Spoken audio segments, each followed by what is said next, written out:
Good evening, everyone. I'm Jim Martin, and I'm here along with my colleague Kyle Castro um, as your U.S. host for today's presentation.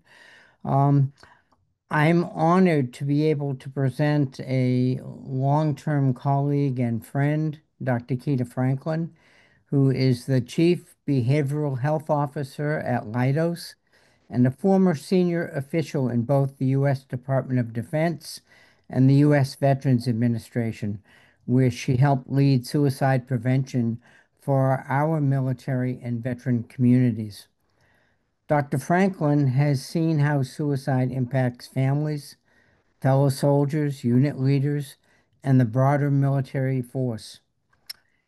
In today's seminar, she's going to help us explore best practices for compassionate response and ongoing support for the survivors of suicide loss.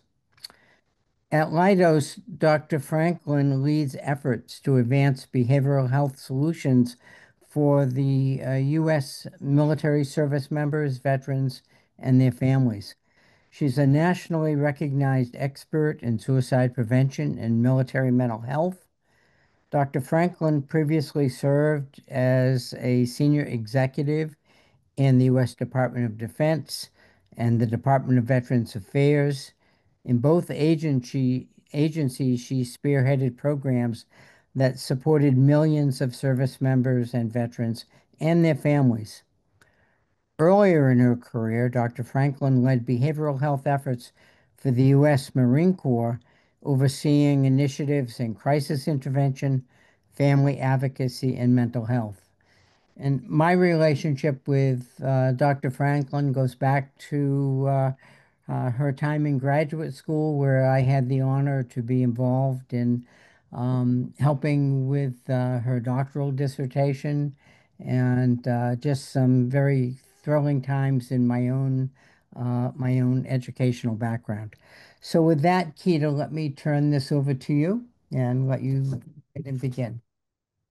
Yes, thank you so much for having me. And I shared before everyone joined that I was a little bit nervous being on the call with people like Dr. Jim Martin and Dr. Carl Castro because these are pioneers in our field and they're somewhat famous here in the US for all things related to mental health and trauma. And I tell everybody I would not be where I am today in the field of social work without Jim Martin. So I feel so humbled to be on a call with him and be presenting today.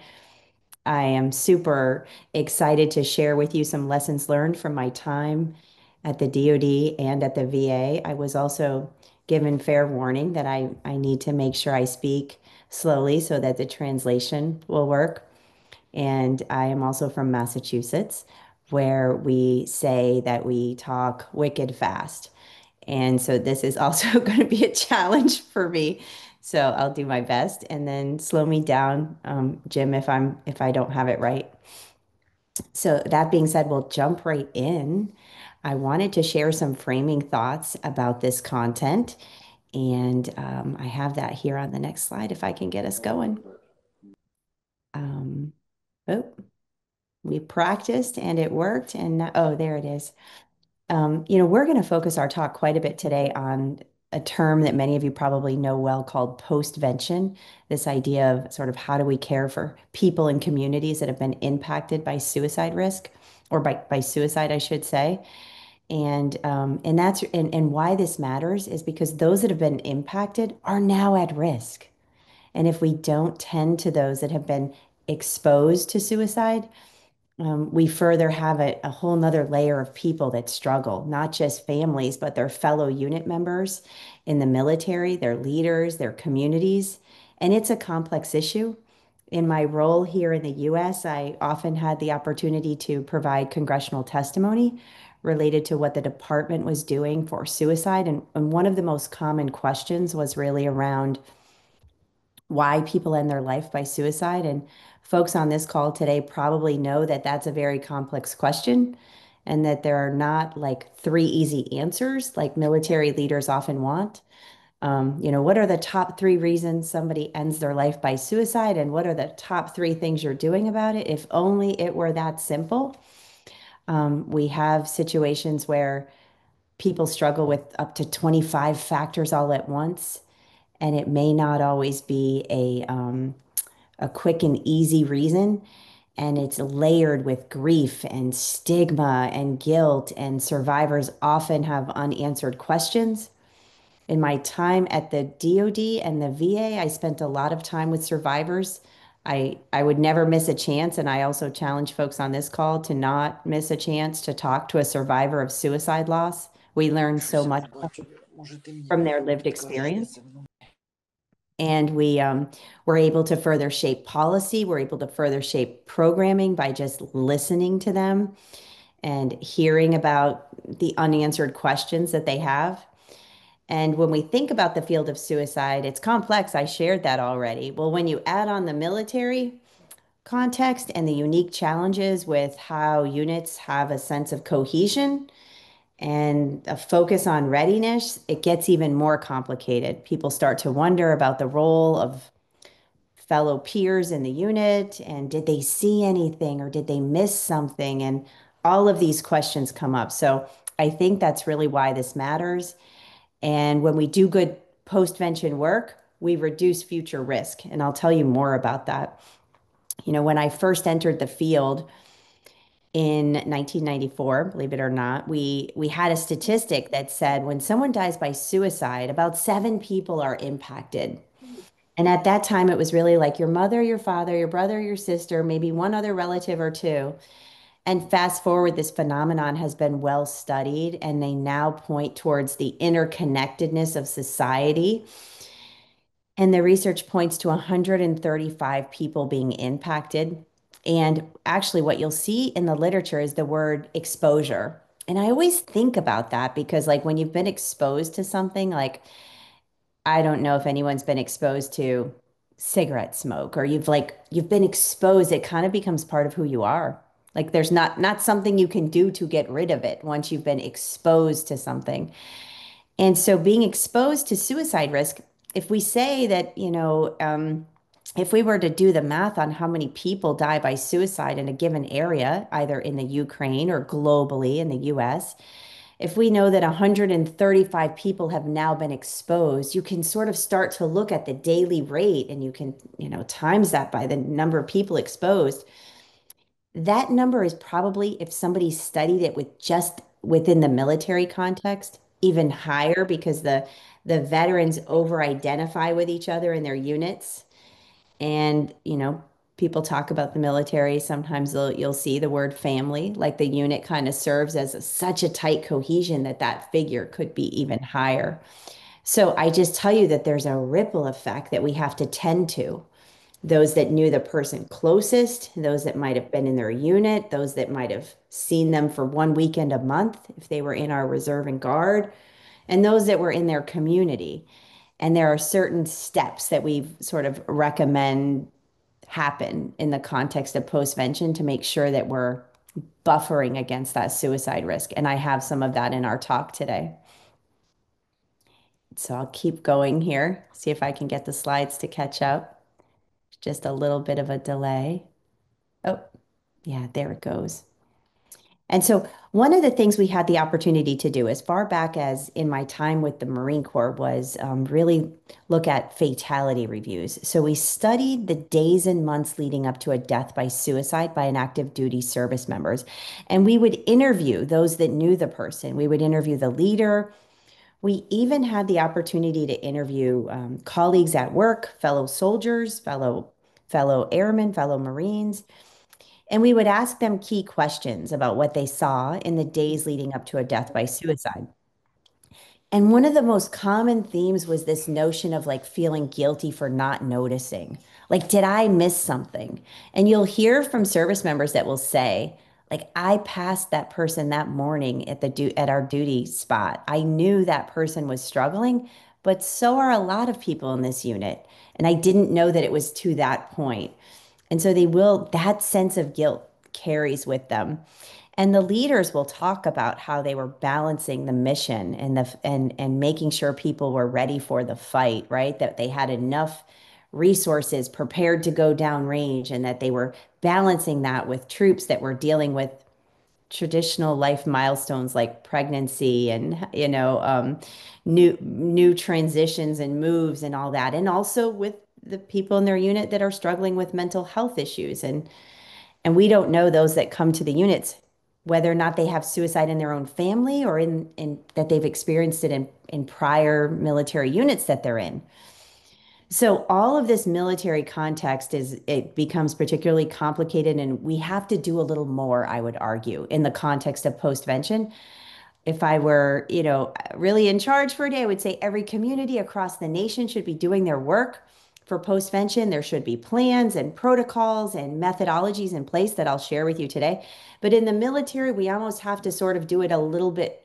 We have to sort of put it on steroids a little and make sure that we are really tending to those. In particular, we have seen where service members over-identify with one another and they may have the exact same set of circumstances. So I tell you, we'll have a veteran who maybe recently had a breakup, is struggling with financial struggles, struggling finding a job, and maybe feels isolated. And then they'll die by suicide, and we'll have another veteran that will know that veteran, and they'll say, I have those same struggles. And I also feel like a burden. And I also feel like I don't belong now that I'm not in uniform. So maybe that's also an acceptable thing for me. And we want to break that. And we want to keep, of course, people safe. And we want them to feel valued and a strong sense of community connectedness and that they have a purpose outside of serving and that, that they belong. So I could go on and on for this military context, but suffice it to know that folks on this call probably know that it is important. So what we've done is I've broken up some information, just very tactical and practical. Like, and the reason for this is because one of the things we've learned is when we've had a suicide in the military environment, it's not uncommon for people to not want to talk about it. And they worry, I say, about the S word because they worry that mentioning it will give someone the idea. And, know that that's an old myth and that's absolutely not true. Like mentioning it absolutely brings it to the forefront and people know you care about them and that you're willing to talk about it and have the tough conversation. So immediately at day one, if we have a suicide in our area, it's appropriate to deliver with clarity and a sense of compassion that we lost one of our own. It's okay to say that. And there will be sort of potentially rumors swirling around how, and I always advise that we not get into the details on the method.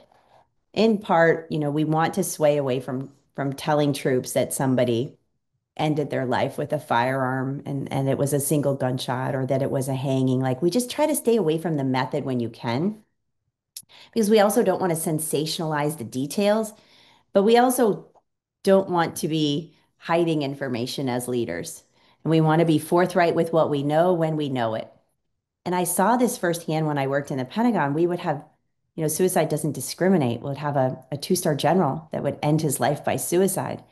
And there would be speculation that it was a heart attack or that it was some health issue. And I, at the time, had very tough conversations with senior leaders and what we called our G1 in the Army to sort of say, like, this is not the time for us to hide behind what's going on in our Army when we have lost one of our own to suicide. How do we turn this into a moment of compassion and caring and leadership for our troops?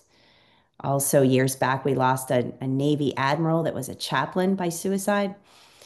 And we really need to be factual. We need to be immediate before things start swirling. And we need to make sure that people are available to those that might be struggling privately because of their exposure. So let me talk to you a little bit more about the next few days, like after we've had a situation. We want to allow people to talk about it. We want to give them time and space. Um, and as a leader, that's an okay thing to say. I want to give people time and space to share about Sergeant so and so. I want you to know that it's okay for me at the top that we talk about this. And there are resources available to help those of you that might need coping. And in my experience, there'll be a fair amount that will come forward and say, I do want to talk to someone. I do. This took me by surprise and They'll talk about feeling a sense of grief and loss, and they'll even be scared at times. Um, I have heard from troops myself that are concerned for families that are left behind. I myself have gotten calls from troops that say, I'm worried for their children. I'm worried for the 3 and the 5-year-old that are left without a dad now, and I want to do something, but I don't know what. And so they need to have those conversations. There is a sort of standard protocol that we recommend in the field for screening if you're worried about people, and I can put the link for the Columbia Suicide Severity Rating Protocol, very short 6-question screener. You just ask the first two and then the others if you need to. You don't have to ask all six if you get a no to the first two, but it's really a tool to screen each other and make sure that people that we know who might be struggling. And then what you're trying to do as a leader, and this is not easy, I say, is to sort of vet out who might need more professional support. Because I know everyone on this call probably knows the importance of peer support. And there's nothing more powerful than vets helping vets. And, in the Marine Corps, they would say Marine to Marine, knee to knee, eye to eye, like let's get our vets helping each other, our service members helping each other. But there will be a time and a place for a select few who will need a higher level of care. And we're trying to figure that out as leaders. And we want to get it right. And we want to take a conservative view of that when in doubt. And we want to normalize help seeking. Like it's normal if you lose anyone in your family to get help, your mom, your dad, your brother, anybody. So why would it not be normal to check in with somebody after you've lost somebody that you sat with for 8 to 10 hours a day and went downrange with and fought a war with and did incredibly heroic things? And then there's like this more longer term approach. And this is interesting to me too, to think about it. Because just like anybody who's experienced a death in your family, you tend to get a lot of support early on, and then it sort of goes away. And what we know about the survivors is that they need support long term. And it would not be uncommon for me to receive calls from moms and dads well after the fact where they have lost one of their Army family members, usually, like I said, a mom and a dad, and it's their birthday, the child's birthday, and they're struggling. And they will reach out to the office and want to talk to someone. And again, I always took those calls, despite that it largely annoyed my staff. I felt like we owed it to them, no matter what I was doing, that we should slow down and talk to these parents and give them space to let us hear their stories. And when they would talk with me, it would sometimes seem like it had just happened. And the more we would learn about it, it would have been 4, 5, 6 years ago. So I just tell you, like, it's not like something that just like, magically gets better over time. I think they adjust and they learn how to cope and deal with their grief in its ebbs and flows, but it's definitely not like a light switch.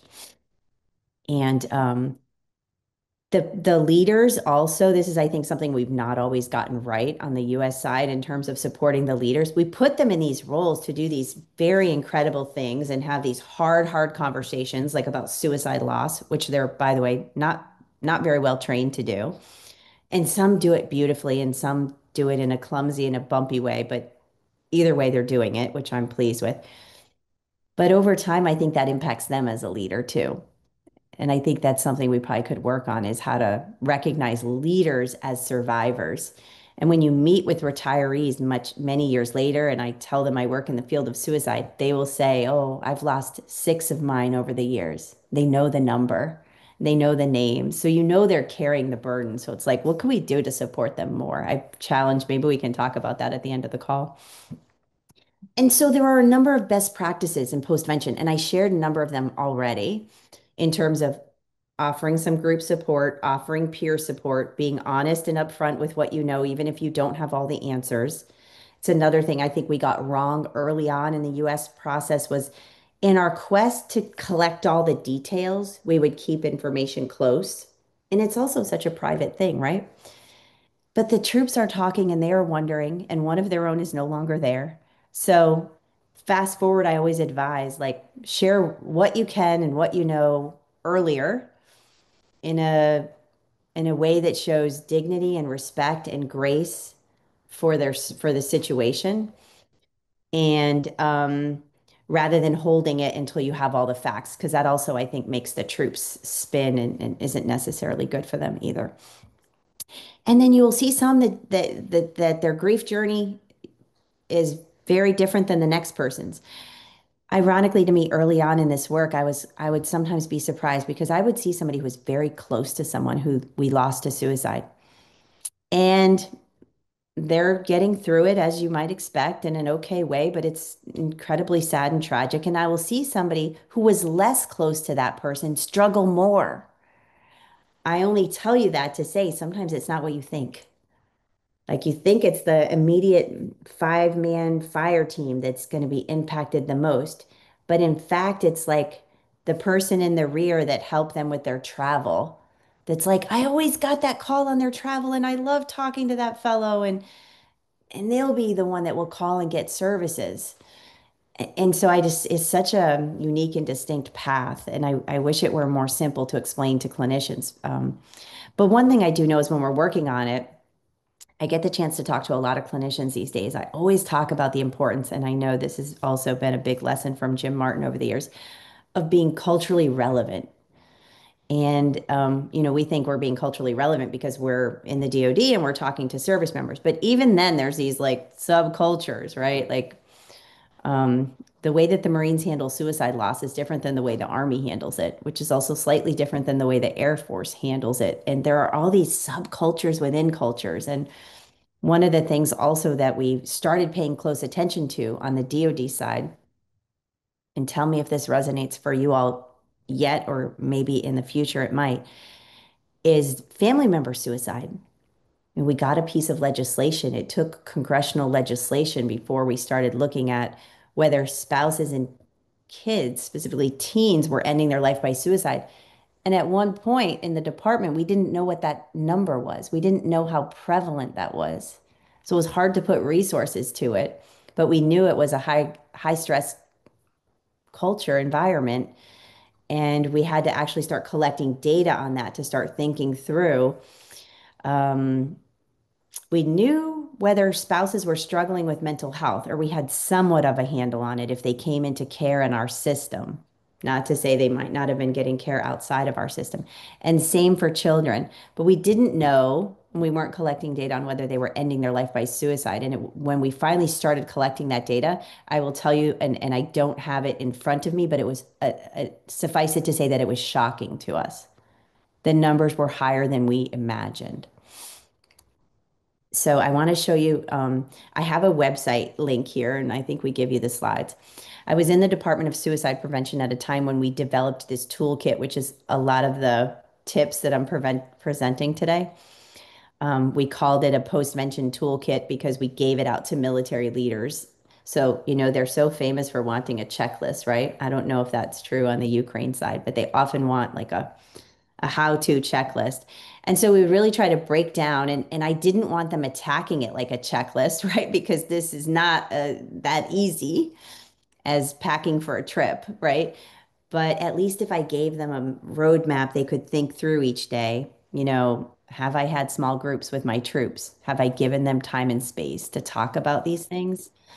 Um, do I have the right words myself? We gave them some example language, right? We don't use the word commit suicide. We use the word die by suicide. Um, we still talk about it from a place of grace and of, we still honor them. Like we had to teach, in some cases, our military leaders are also very young. Like a young Army captain just might not know, how do I even say this? Like what? And I would always tell them, like, to be yourself, to be your authentic self, and to not read from a script. And if you're struggling with it, this might be your chance to also be vulnerable with your troops and to say, I'm struggling too. And I a few times have been around military units when they've shared. My husband was also active duty. My dad was also in the Navy 22 years. And I've heard them using language around losing one of our own. And I always think that resonates. And around the complexities of suicide, and that we're here for each other, not only today and tomorrow, but for the long term. And my door is open. I'm always available to talk to anyone in this unit. So is the chaplain. These are the resources, but know that your best resource is also each other. And there's no harm or stigma in accessing mental health care. You are not in trouble. If you didn't feel pain from this, then I would worry about you. Like I would always sort of try to model some things for them to, so giving them multiple examples so they could see what worked for them and find a way to personalize it. But I do think, I know I'm talking a lot about my experiences on the DoD side. I'm hoping that we get to talk some about what of this is universal and what might inspire global adaptions or what might not work. And that's okay too. So we have to dig harder to make sure it's relevant for you, realizing all that I don't know about the Ukraine culture and the war and the current war effort. Um, Whenever I get to talk to clinicians, and if there are clinicians on the call, I would love to know that, like if we have a chat or something. But whenever I get to talk to clinicians, I always reinforce the idea that we will not fix grief. We will not put a lid on grief. Actually, we could do harm by trying to do that. And so mostly we talk about showing up and being present and modeling that we don't have all the answers, but we definitely have support, normalizing what they're going through. And you will hear people that are survivors of suicide loss that have very complex experiences all within a day. They might wake up and be struggling, and then they might be happy for a moment and then feel bad that they're happy. And they will tell you that in therapy. I went to this unit event and I got an award, and I feel guilty because so and so died by suicide. And they, in fact, helped me with that effort. And they will come in and say, I feel bad that I'm not worthy of the award. And they're trying to do all the sense making of that. So I say, if you're a survivor, you should also sort of prioritize your own self-care and your own connection with others. I start to sort of lay out the practical nature of the toolkit. And it's everything from like even notifying next of kin and how we say that.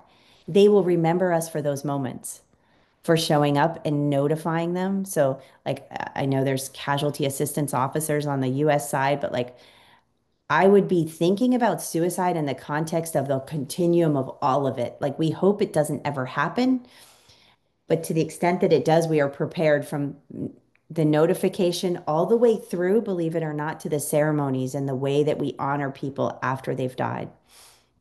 We had to develop a policy on the DoD side for how we handled funerals by death by suicide and how we had to continue to honor that, and even how we handled insurance issues. There were questions from the Hill on like if we're paying out insurance, are we encouraging death by suicide? And all of these things should be part of a strategy and not dealt with by happenstance after the fact. I was on the receiving end of calls when family members felt like a body wasn't handled properly after a suicide, or that proper protocols weren't handled, or that somebody was left alone. All of that needs to be part of the postvention plan. And then also, there's just some basic do's and don'ts when you're dealing with this field. And some of it is self-explanatory, acknowledging the loss, expressing condolences. Um, it is normal that people want to know the reason. And this is the hardest one, even the media. So the media would reach us quite a bit. And they would want to sort of put a story with like a troop and a rope on the front porch of his parents' home. And I would get after them about that. Like, do not do that for our troops. Like, we're not trying to show horrific methods of death by suicide on the front page of the Military Times. And I would caution them. And we have a website I can also provide you called um, Safe Suicide Prevention Communication. And it's all about the words to use in a way that is respectful and that is factual, but also doesn't glamorize it. And we don't want them showing pictures of our troops with like their head down or looking in despair, because these are our nation's heroes. And at the same time, they struggle, but the way you depict it can actually add to the problem. So I think I probably said enough about that. Um, I've hit on a lot of this already. Know that it's also in the toolkit and we can unpack any of it further if you would like. In terms of this one, I can't emphasize enough the importance of checking in on the families. And the families will get a lot of support early on as well, and then that will wane. But continuing to check on them, they are also feeling the stigma. And, I've had family members in the immediate days of death by suicide say, particularly children, what does that mean for me that my dad chose not to be here anymore? And they are struggling like in such incredible ways. And we have to get them support clinically, of course. But when they can hear from someone who knew their dad or their mom, or when they can hear from someone that worked with them at a last duty station, those are the moments I hear that fill them up. I get the great opportunity to volunteer with an organization called Tragedy Assistance Program, which I think I have in one of our slides called TAPS. I know they do some work in Ukraine as well. And they bring together the children that have lost a loved one to military death for a host of reasons, but also suicide. And so I get to spend time for a whole weekend with these kids. And they're so resilient, and many times they're doing so well, but they do have questions. And it does, even when someone didn't know their dad, but was a soldier like their dad, it helps their healing. So I say check on the families. Um, I talked already about the memorials. The memorials are part of the solution, and you're going to want to monitor unit morale over time and being careful about after action reviews. Know that the families get copies of these reports. They can FOIA them. And that was also a big lesson for the Department of Defense. I would get calls from family members and they would have FOIA'd some sort of an after action investigation that was done by suicide. And inevitably, in our early days when we got it wrong, the Army might assign some young troop to go do an investigation and write a report. And they would have done it without using the right language, without, they'll sort of treat it like any Army task. And this is not one to be treated that way.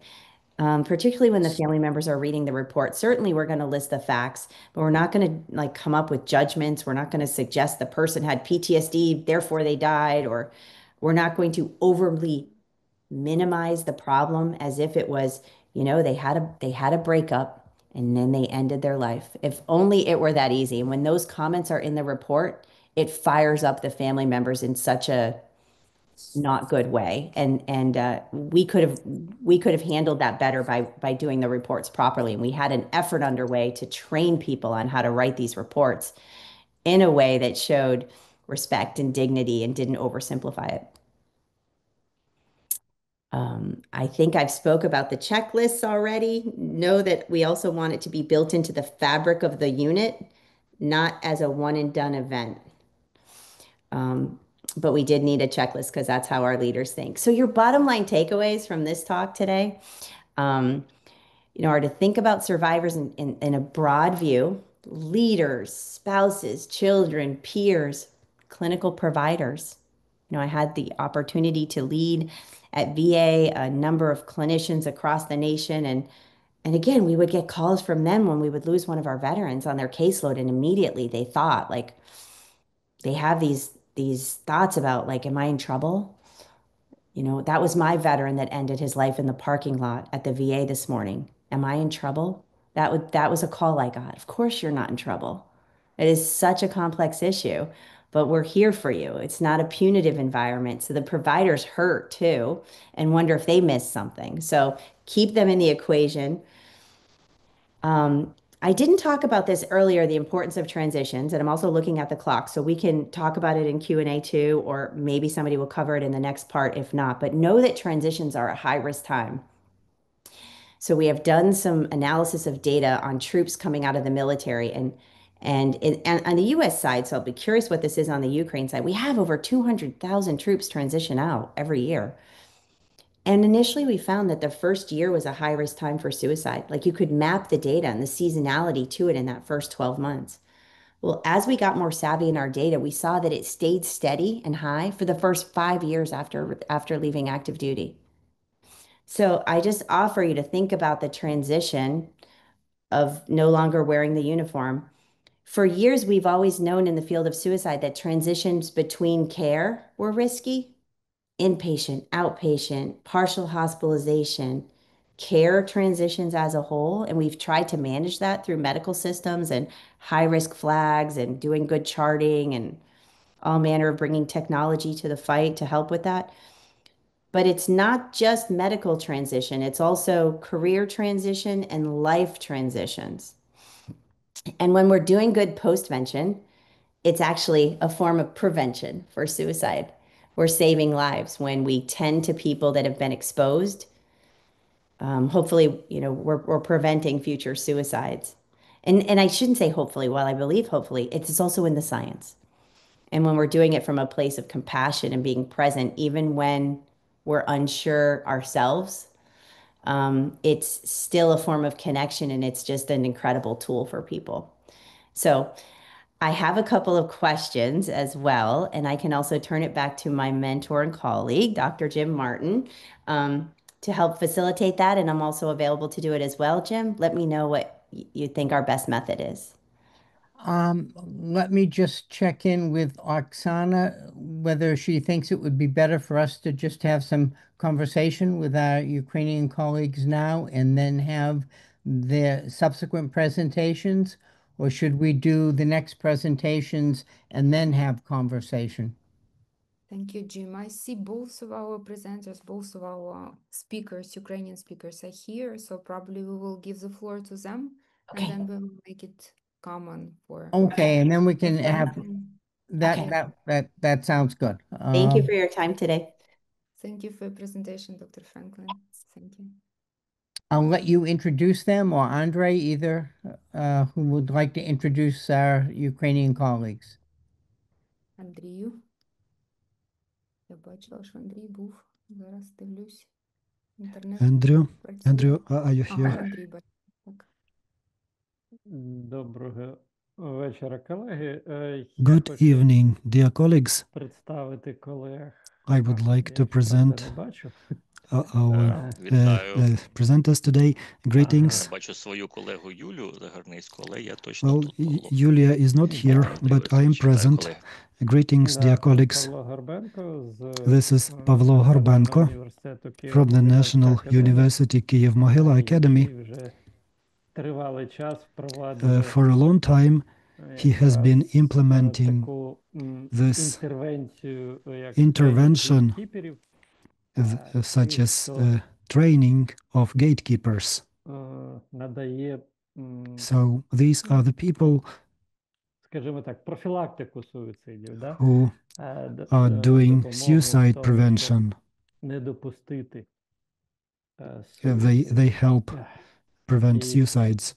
Павло, вам слово. So, Pavlo, the floor is yours. Дякую. Thank you.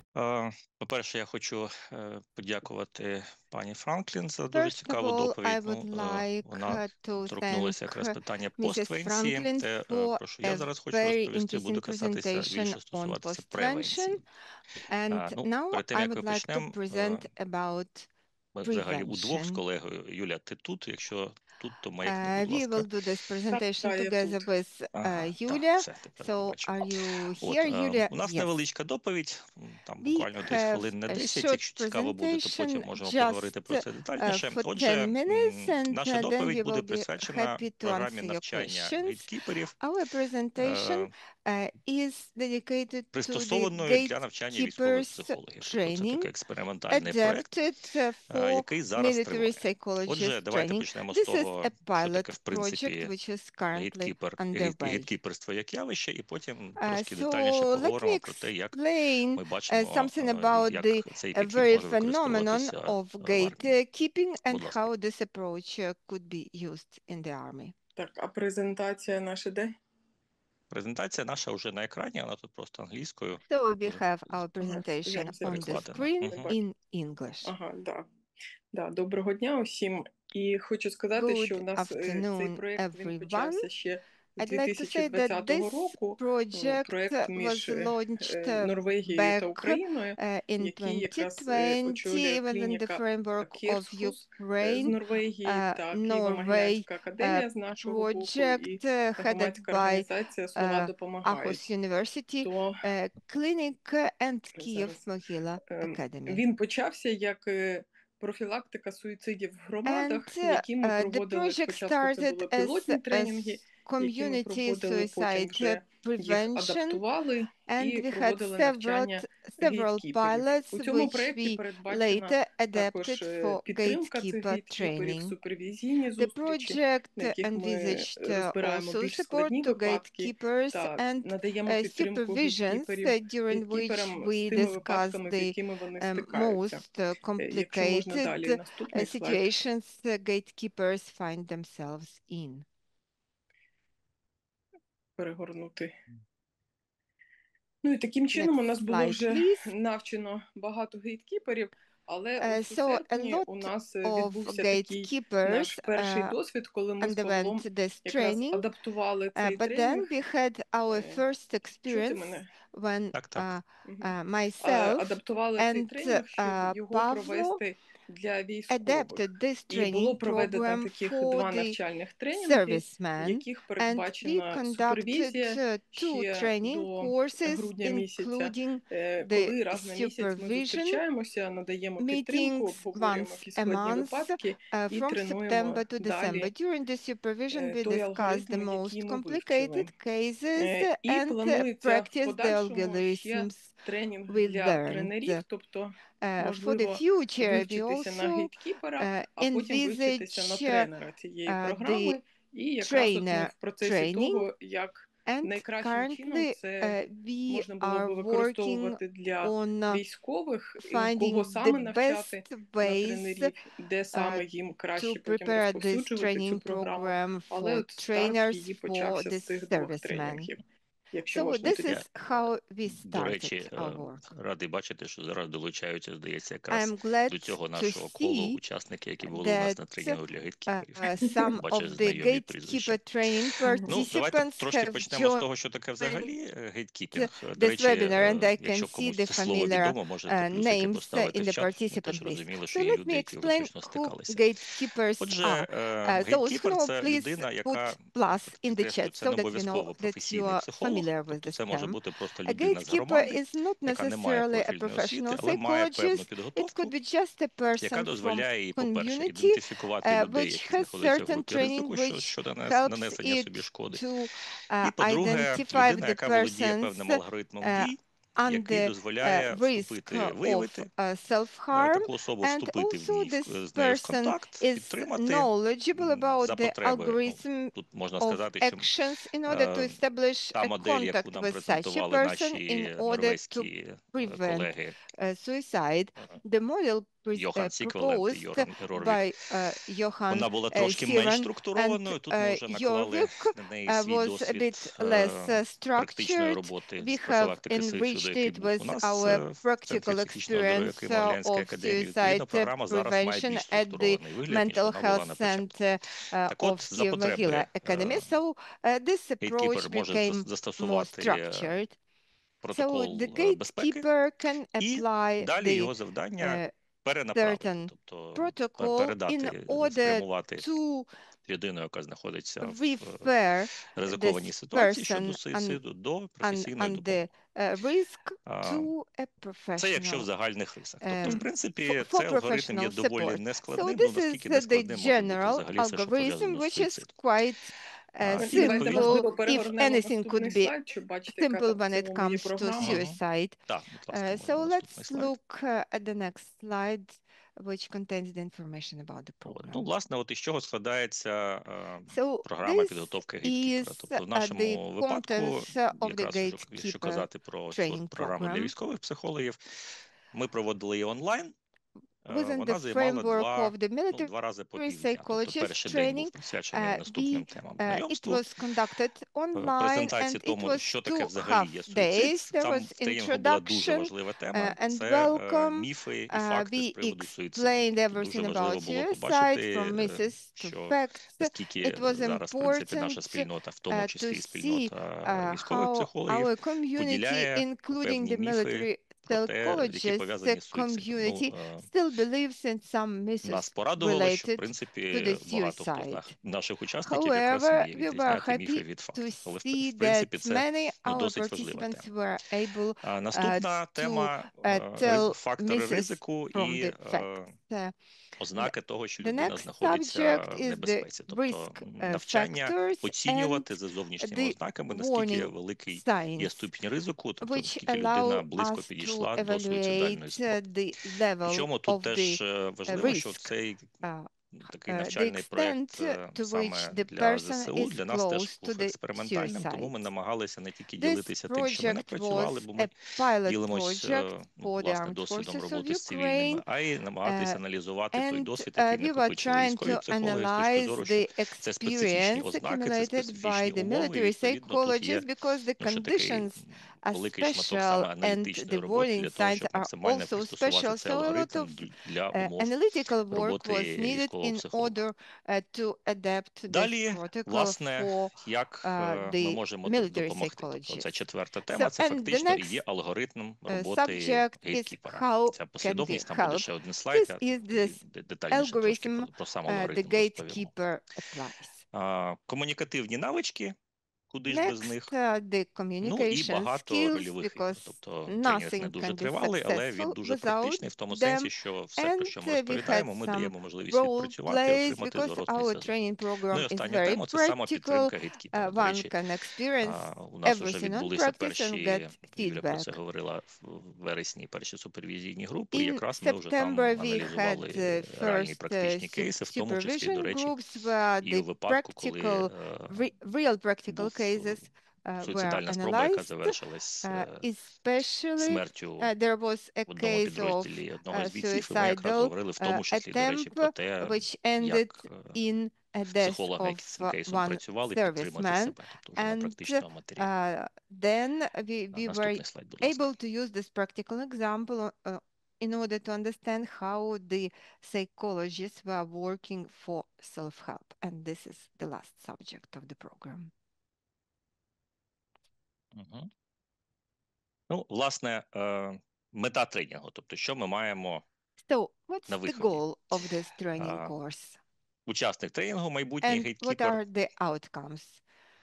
ознайомлений з тим, як по зовнішнім ознакам, Future по особливостям gatekeepers комунікації можна will ідентифікувати людину, be яка знаходиться в aware суїцидальному ризику, of the warning signs of може оцінити suicide and will be able ступінь to ризику, тобто recognize them наскільки and від evaluate the малий, середній suicide чи високий risk, ризик скоєння like суїцидальної спроби. small, medium, Володіє or high алгоритмом risk of вступити в suicide. взаємодію і The future скласти за потреби gatekeeper план should безпеки, просто also be підтримати. able Тобто to get сама по собі into розмова contact гейткіпера with the із person in need. He's людиною в able ризику to вже сама maintain по a собі є conversation інтервенцією.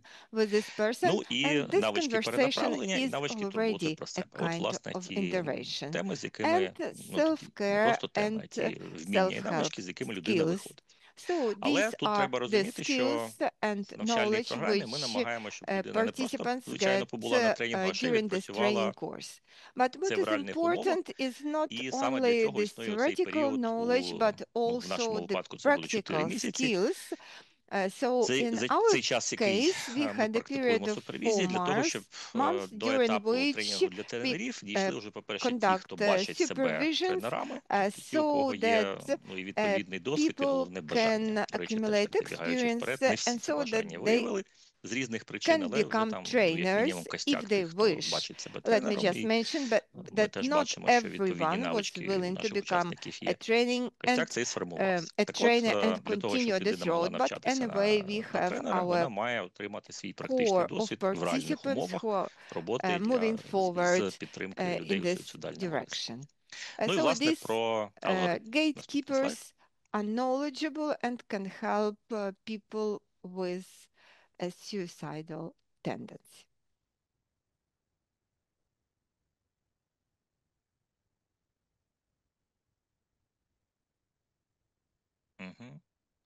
Дякую. Ну, отже, фактично те, що ви бачите зараз перед собою, це оці етапи роботи гейткіпера. До речі, можу сказати, що це скоріше там в кінці, вже коли будемо підводити підсумок, де-факто ті, кого ми зараз навчаємо, це саме психологи. Тобто, ще раз повторюю, що по ідеї гейткіпер – це людина, яка зовсім не обов'язково є психологом. Тобто, в принципі, ми вже підняли цю тему, кого по ідеї ЗСУ, в Збройних силах, можна було б навчати по цій програмі. Там багато ідей висловлювалося, починаючи від сержантського корпусу, це можуть бути, наприклад, бойові медики.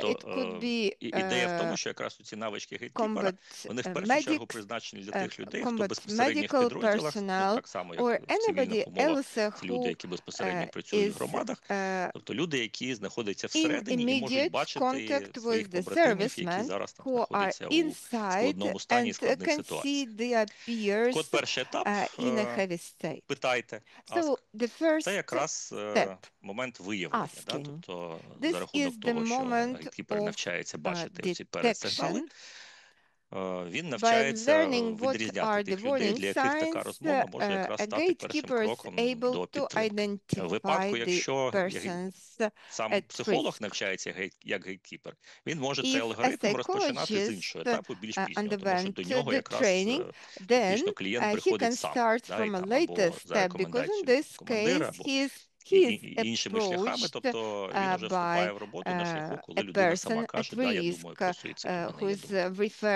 А що стосується алгоритму гейткіпера, це відбувається на попередньому етапі. Ну і далі, відповідно, вислуховування, ця підтримуюча бесіда, складання плану безпеки, це окремий алгоритм, знаходження поруч, тобто окрема, не будемо говорити, що це технологія, рекомендація, тобто знаходитись поруч, поки людина знаходиться в ситуації ризику, особливо в випадку, коли, крім, наприклад, гейткіпера, зараз нема нікого іншого, хто міг би бути зараз поруч, щоб забезпечувати цю підтримку. Далі перенаправлення, знову ж таки, ми там в деталях говорили, куди і як можуть перенаправляти саме в умовах Збройних сил.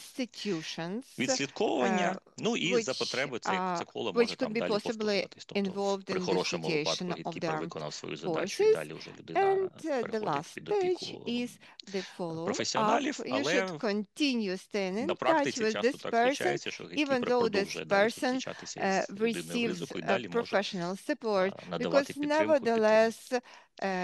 Ну, власне, якщо коротко, то приблизно отак виглядає цей алгоритм.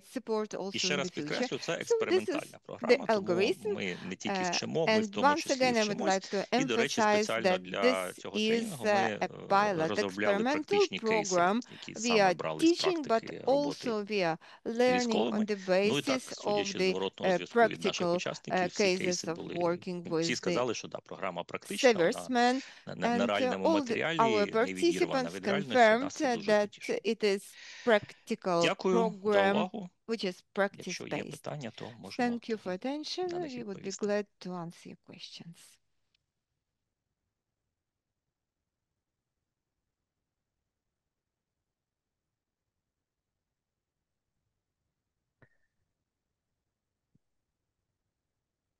Ali, can we take the slides down? Thank you.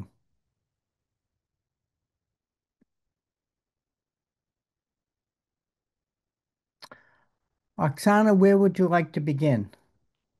I would open the floor to our audiences so that they could ask their questions. Колеги, будь ласка, у нас 3 спікера, і ви всі, наша аудиторія, які в темі, ми вас запрошуємо до дискусії. Я одразу бачу питання про цікавить навчання. Володимир питає. Володимир, уточніть, будь ласка, навчання гейткіпінгу, напевно, маєте на увазі. Я представляю відділ морально-психологічного забезпечення, і якраз я бачу такий дизайн навчитися самим у відділі, а потім, наприклад, якраз сержантський корпус проводити для них тренування, як людей більш контактуючих з особовим складом.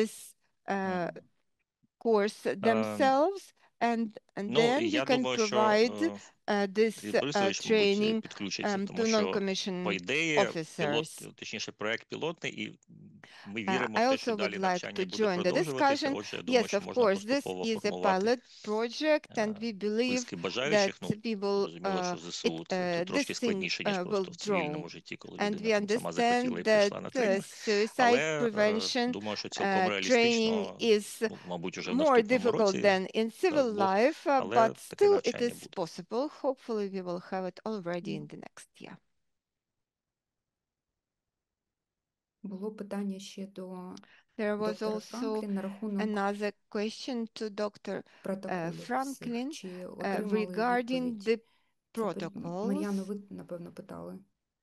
Протоколи, які описувала Mariana, доктор Франклін, probably вона ніби you потім asked згодом в about the презентації їх покрила protocols by всі. Dr. Franklin. Тому, Did you receive the Павло, answer to наступне, your напевно, для question? вас. And the Які next question методики і goes to підходи ви you, використовуєте, Pavlo. а може це What до are доктора the Франклін, methods ви and використовуєте при спілкуванні з approaches суїцидально that налаштованими you людьми? Чи є use різниця when підходу talking до цивільних та to військових? people Давайте with уточнимо, до suicidal кого саме це питання. tendencies? Анно, будь ласка, поточніть ваше питання до кого? Please clarify to whom is this question? Павло. Павло. Ага. To Pavlo. Okay.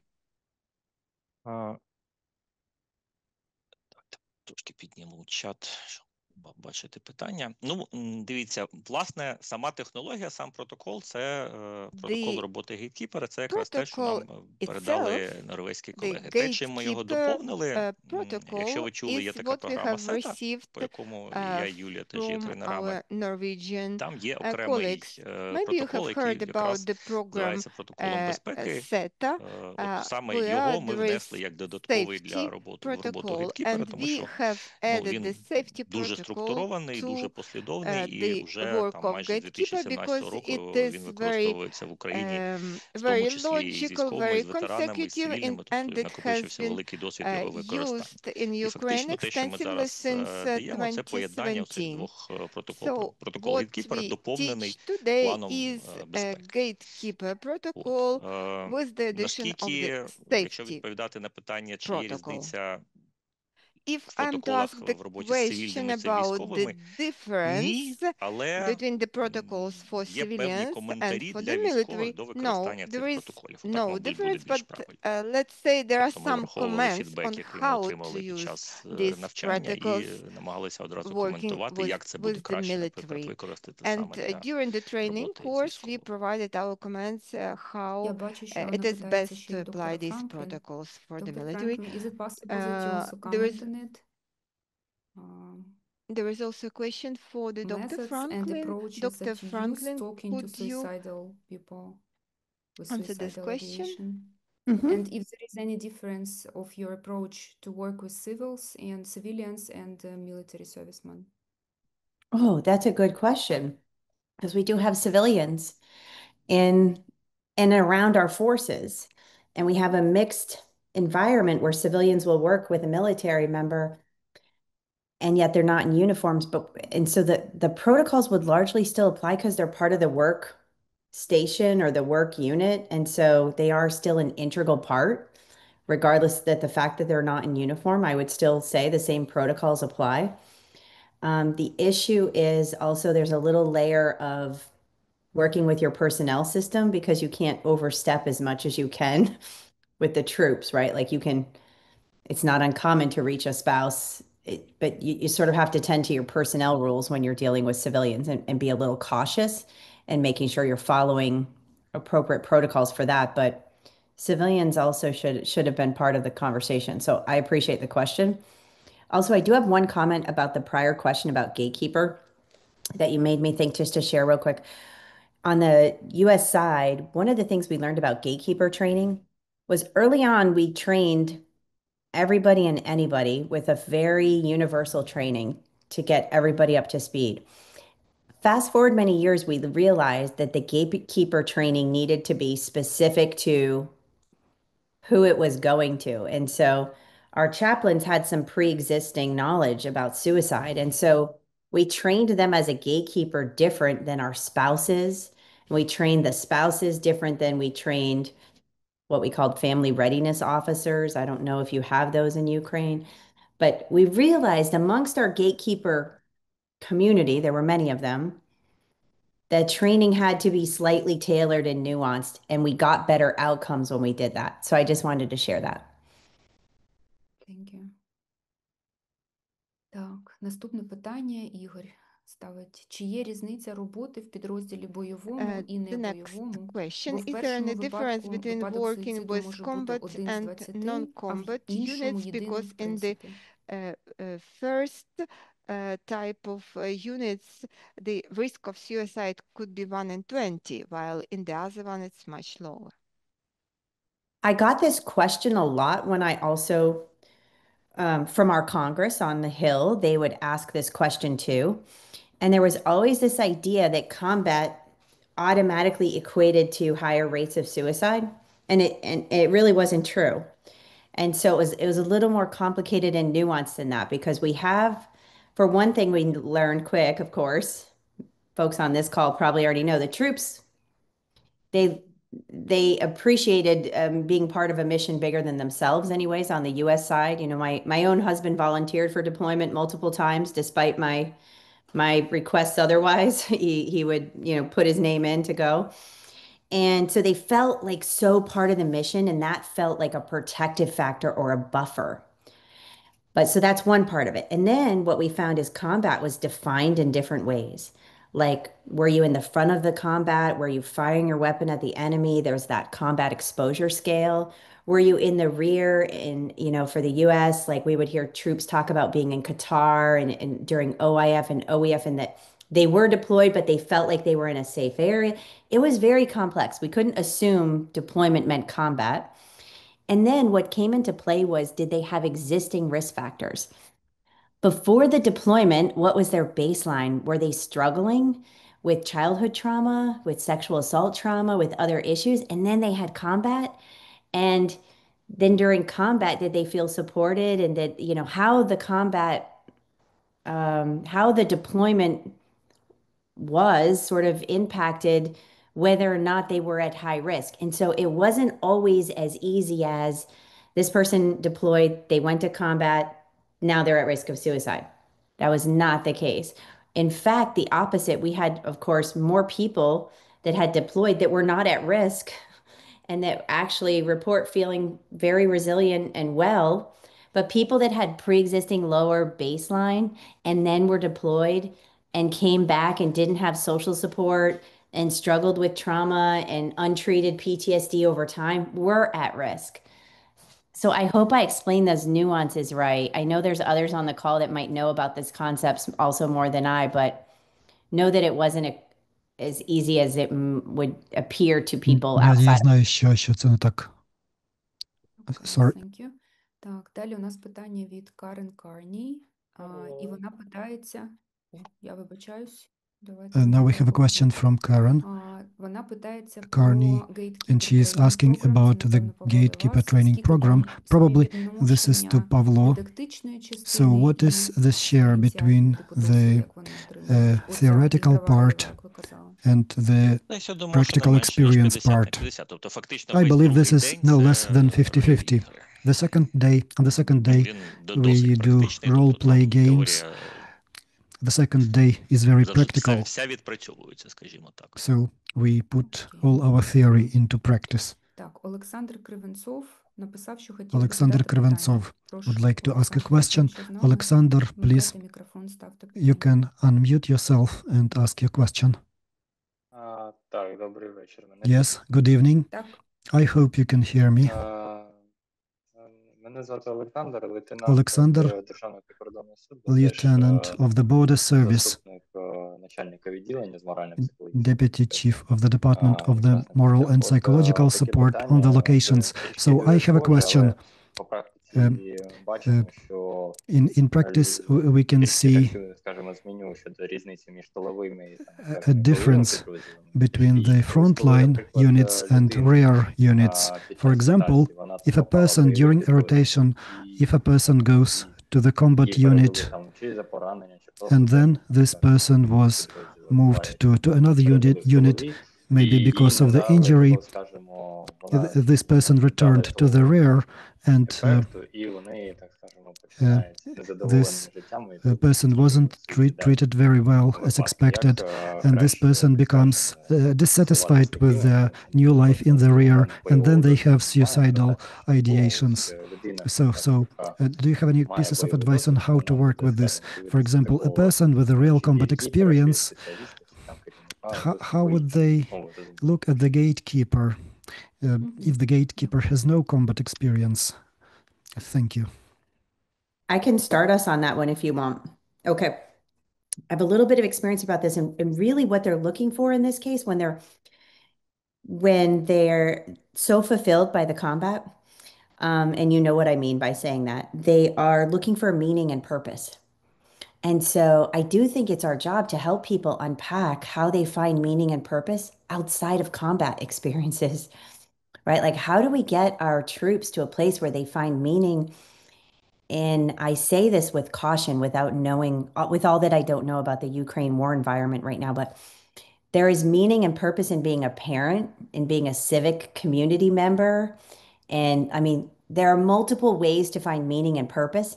And when all of it is put in the bucket of being a soldier in combat and carrying a weapon, and then that gets stripped from them, they are at risk. And I do see that in our data too.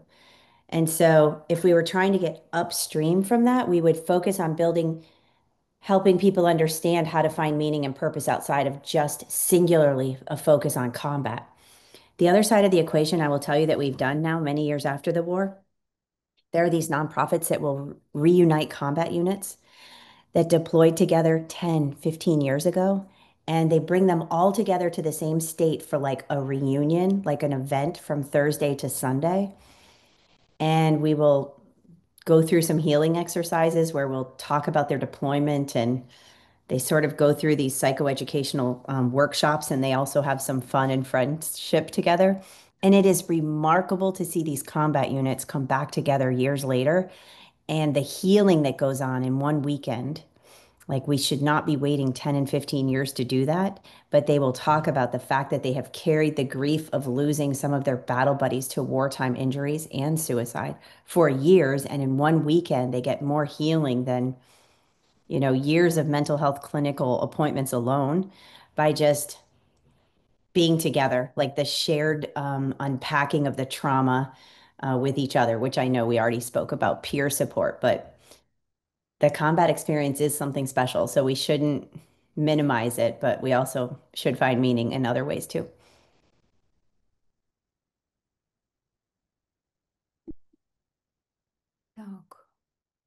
Dr. Franklin, я думаю, що це до вас також питання. Dr. Franklin, probably this is a question to you. So our audience member is asking if the protocols are open and available online. Yes. Yes. The postvention protocols are online. I want to send you two things if you can't get them from the slides. The postvention protocol, and I want to send you this link to safe messaging, just so you have some of those examples on how we want people to talk about this. Thank you. Так, далі Петро Гарміш. Петро Гарміш. Якщо можеш, вмикай мікрофон. Petro, please, you can speak. Good day or evening. I'm sorry, I was going in my car and listening to you, and near me I have a young captain, a company commander, and he turned to me and he says, are they all civilians, or are you the only military there? So his question was about everything we are talking about. We are talking about Ukraine, right? How much is it close to our realities and our life? And probably I will tell you my own opinion. Mostly army is an apparatus of repression, and for every case of suicide, every commander, every leader knows that they will be severely reprimanded, and for 6 months, for a year, he will be called on every meeting and asked, who are you? Why you don't control your personnel? Maybe you have different experience in your settings, but I see wherever it is possible to conceal suicides, where they can be presented as something else, usually this is done, this happens, because leaders are afraid of punishment. And also there is the question of funding for the family members of a deceased person who is never going to return back home. One thing, if the person dies in the line of duty, and another thing, if the person commits a suicide. This is just a remark. And I have maybe another question. We look at suicides here from this point of view. We need to try to stop them, to prevent them, and we can do it. And God help us. And I'm grateful to you for your work. But what can we do? Do you believe that suicides sometimes are on the side of life? So this is what I think. Sometimes people that I think I've known for some time, or I didn't know, and then I find out that they have committed suicide to preserve the life of other people. So what can we do then? How can we work with the unit in such cases? How can we work with the survivors? For example, a small example. There was a combat action in a settlement, so we lose the settlement to the enemy again and again. New units enter the settlements, the remnants of the units from the company, 20 or 30 soldiers come in. So a new unit comes in. So the new unit has a task they need restoration, they need recovery, but they are sent to the front line, and they get an order that they need to go to fulfill, and they know that they all are going to die. So the company commander knows about it, and he tries to commit suicide. He shoots himself, but he was saved in the hospital. But by trying to commit a suicide, he saved his brothers in arms, these 20, 30 people. This is a very difficult situation, and you can't forecast cases like that. Did you have similar situations? And I think that we are usually avoiding such questions and issues. As far as I remember, all the suicides were concealed on all the levels. I don't remember any clear and direct conversation about that. Okay, they say, okay, his girlfriend cheated on him. This is the answer. He wasn't up to the task. He was a weak person. This is the answer. Thank you. Thank you, Petro. Dear speakers. Do you want me to? I think he may have wanted the other person, but I'm happy to offer some context as well. And I see people with their hands up that might have answers too. Yeah, I thought we would start with our speakers and then probably give word to the Oksana, let me begin that by sharing with our colleagues that this history of stigma, and especially the way very senior leaders experienced this, was very true of the U.S. military, especially in the 1960s and 70s when I first came into the military. And I think, as Kita has commented on, this idea of stigma and trying to find or offer, other explanations so as not to, expose suicide. The way leaders at all levels are treated, but if senior leaders function this way, it literally goes downhill and affects everyone.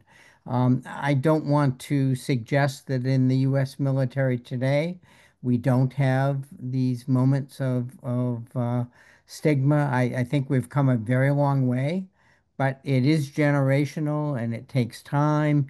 It takes senior leaders with wisdom and humility to be able to address some of these issues.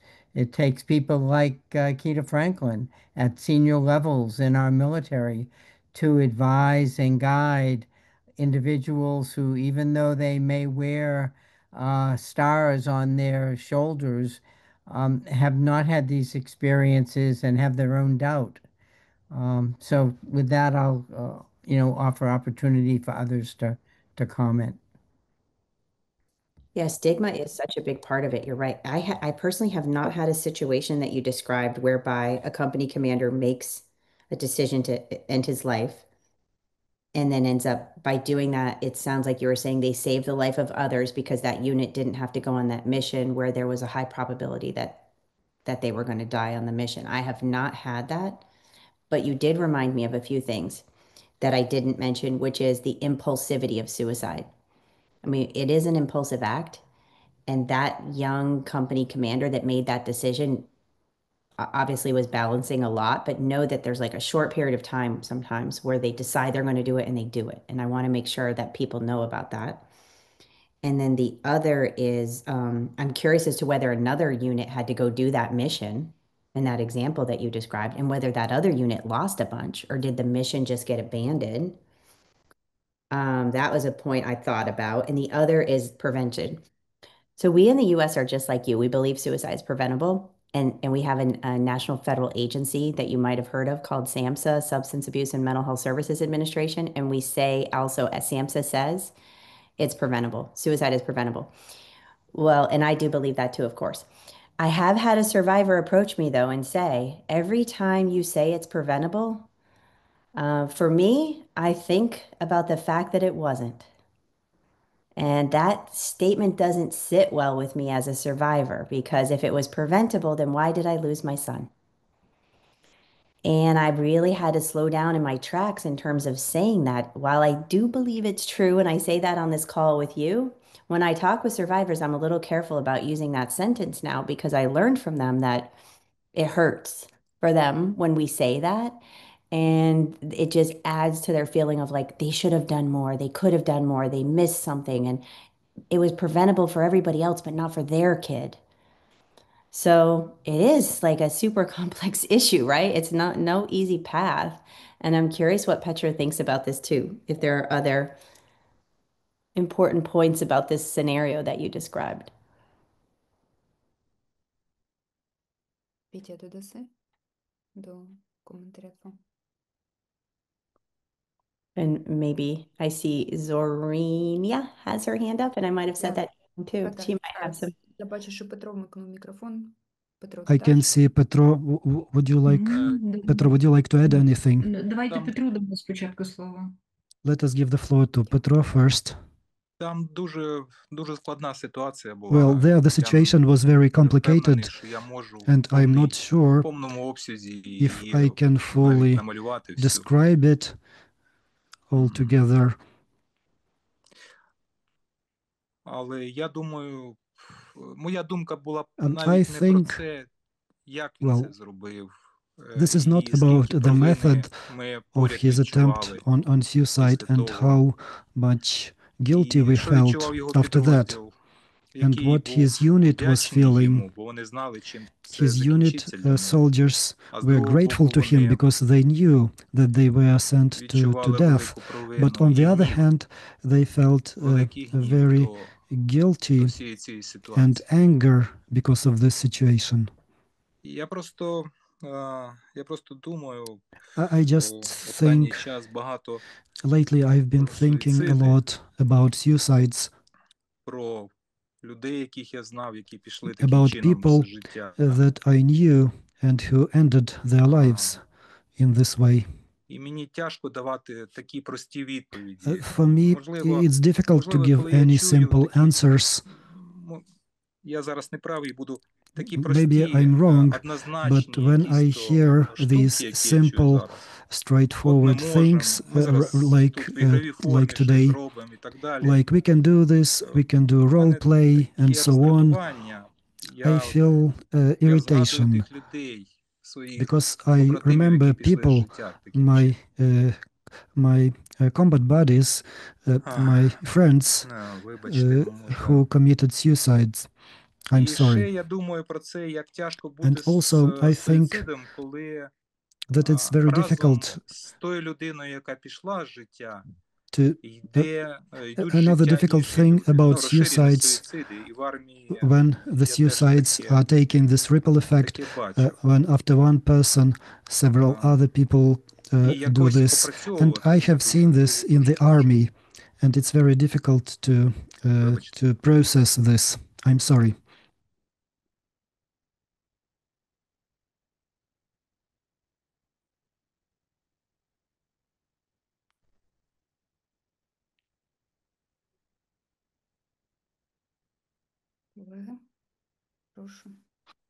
Dear colleagues.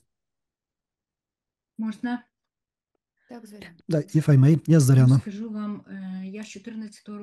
I will tell you, I have been working with the military since 2014, and in 2024 I started working with the military prisoners of war. Petro, I'm very grateful to you for being so open. You mentioned the topic of concealment. I've seen Andrei Karachevsky as well. Probably he will confirm. We used to work with the anti-terroristic operation, and we had a big meeting in the healthcare ministry, and we were discussing the question of suicides. So when a representative of the military expressed the figures, we had the same statistic in Lviv region, and so I work in the Institute of the Military Psychiatry in the healthcare ministry. So we don't have separate military expertise in Ukraine, but we work with this. We work in this area.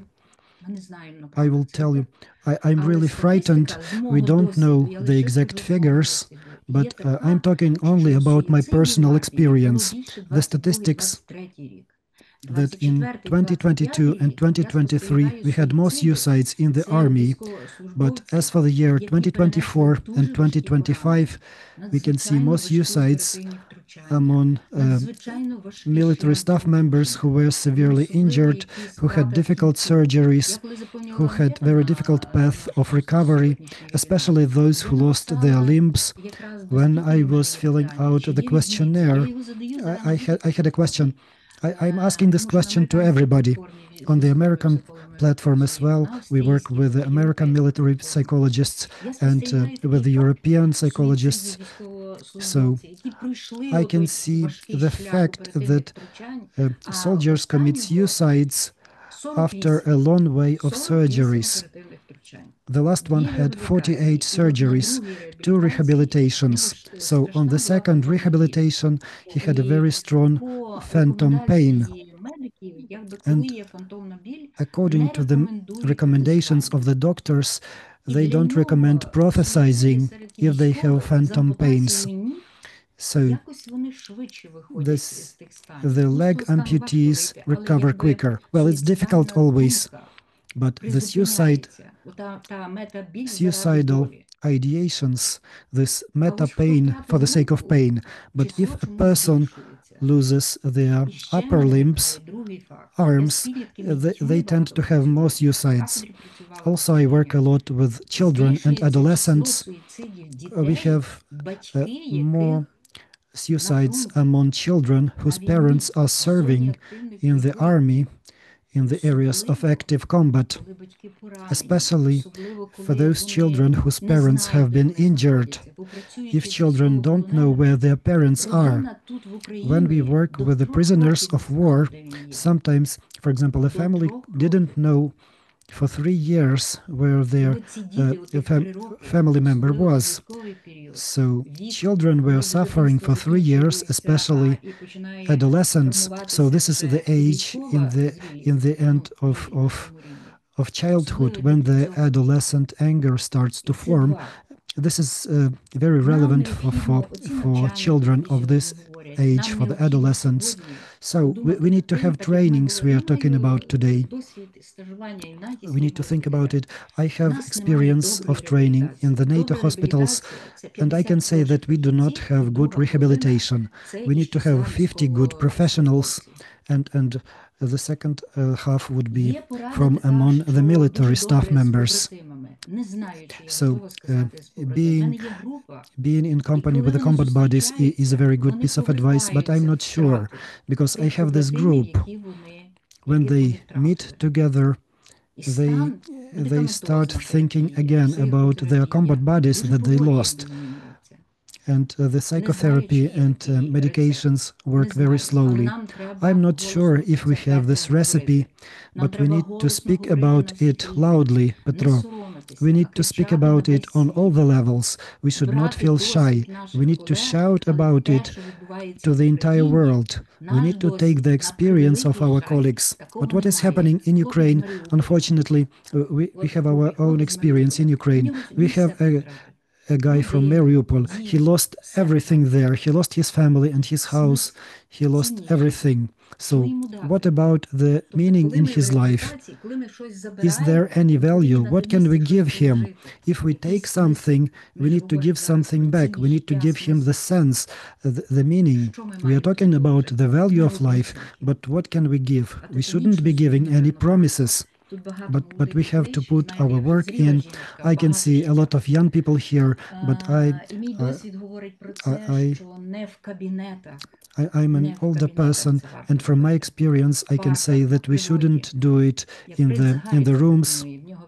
We should do it in parks, in the nature, like Prince Harry suggests. His rehabilitation methods with pets is very useful. We had a combat stress center for the anti-terrorist operation. So we went to visit horses and to the swimming pool. So our guys, our boys were waiting, looking forward to these days to communicate with animals, with horses. So you need to develop the stress resilience if you would like to work, because these issues are very difficult. We need to improve ourselves professionally, and we need to take every bit of science from the world to use it in Ukraine. I'm a leader of the International School of Individual Psychology, and I'm inviting all of our colleagues to learn to do this, but we need to work with people. You can do volunteering, government institutions, psychotherapy. Please help us to do psychotherapy in the government hospitals. We have relevant orders and regulations, but we don't have it in practice. Petro, I would like to get in touch with you. I'm a former professor of military psychology of the Sagaidaczny Academy. So my last sentence, what is the war? This is unreal. So can we adapt our mentality to the unreal conditions? We shouldn't lie to the young people, to the young military, because military people can sense the lies. If you tell this person, I understand you, you can never understand a military because you have never been to the combat. I call them I call all the military as the people who have been injured by the reality of the events. Petro, I want to hug you and bow to you as every military staff member in my group. Thank you, Zariana. Dear colleagues, we are short of time. Yulia, please be brief, and we will close the meeting. Zariana, thank you. This was very, very important. Just a minute. Thank you for sharing this. Thank you for raising these difficult issues. I want to say, I believe that gatekeeping is a form of prevention of suicide, and it is very important. When we planned the training for the military with Pavlo, I was very anxious. I didn't know how it would work because there is a difference. They always have their guns together with them. We can't take their weapons away from them. So I thought, how could we do it with the military, because they are in another context, not like civilians. But I was very satisfied with the trainings. I saw that we were able to get this through to them. Conversation is very important with them, and debunking the myths is also very important. So your ideas about suicide very much influence your conversation and how you explain this to others. There are different types of suicides. Everybody commits it in their own way and their own methods. But we were able to convey that a person has two parts inside them. One of them would like to die, and another one would like to live. And the part of a person that would like to live is maybe asking for help. And if you see these signs, you can get into contact. You need to be non-judgmental. You need to be supportive. You need to support this person in an informal way. You can't know everything about the army if you are a civilian gatekeeper.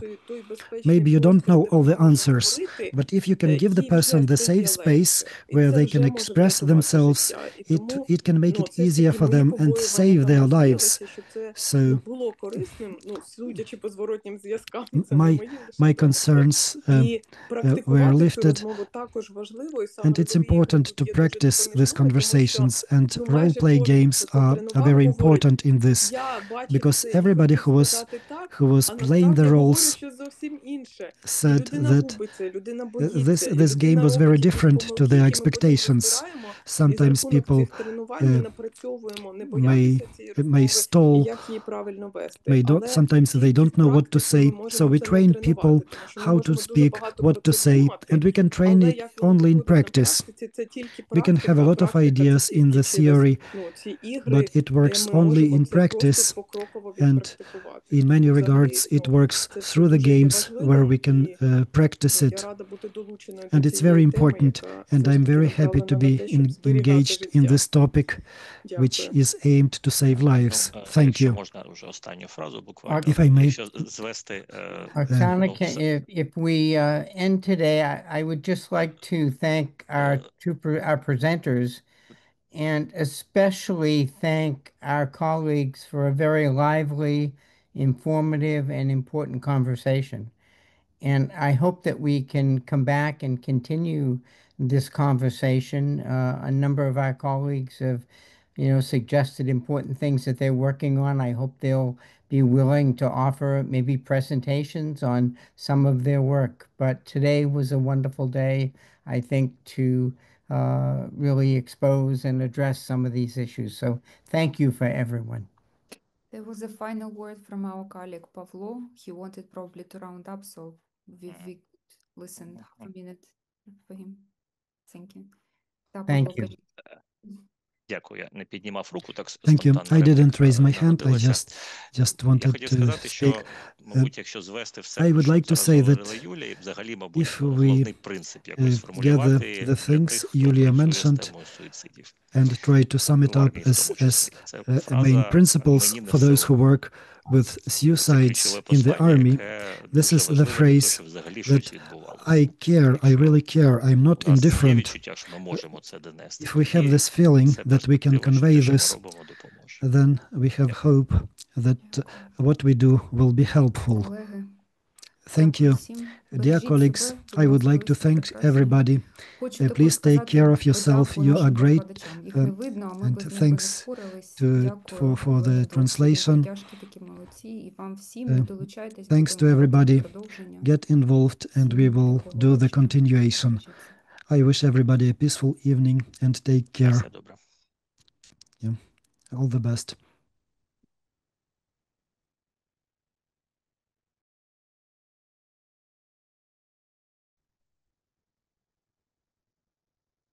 Дякую, колеги.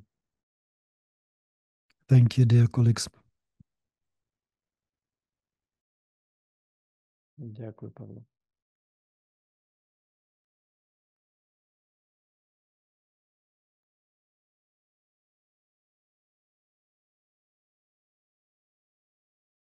Петре, дякую за щирість.